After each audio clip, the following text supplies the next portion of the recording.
এক গ্রামে ছিল এক সাহসী মেয়ে, তার নাম মায়া। সে শুনেছিল গ্রামের পাশে এক গহীন জঙ্গলে চাঁদের বন নামে একটা জায়গা আছে, যেখানে পূর্ণিমার রাতে এক ভয়ঙ্কর পরী নেমে আসে।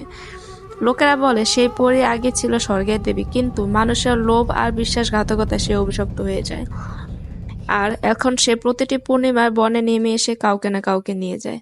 মায়া সাহস করে এক পূর্ণিমার রাতে সেই বনে যায়। চারদিকে ঘন কুয়াশা, হাওয়া থমথমে। বনের ভিতর ঢুকতে এসে দেখতে পায় সাদা পোশাক পরা এক নারী। চোখ দুটো লাল, চুল লম্বা আর মুখে অদ্ভুত হাসি। পরে ধীরে ধীরে মায়ার দিকে এগিয়ে আসে। সে বলে, তুই আমার নাম জানিস? মায়া ভয়ে কাঁপতে কাঁপতে বলে, না।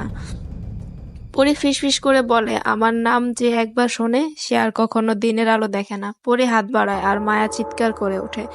কিন্তু তখনই সে দেখতে পায় নিজের হাতে ধরা লাল একটা মন্ত্রমুগ্ধ তাবিজ, যা তার ঠাকুমা তাকে দিয়েছিল। পরি চিৎকার করে অদৃশ্য হয়ে যায়। সে রাতের পর থেকে আর কেউ বনে নিখোঁজ হয়নি, তবে আজও চাঁদের রাতে কেউ কেউ বলে একটা কান্নার আওয়াজ শোনা যায় বনের ভিতর থেকে।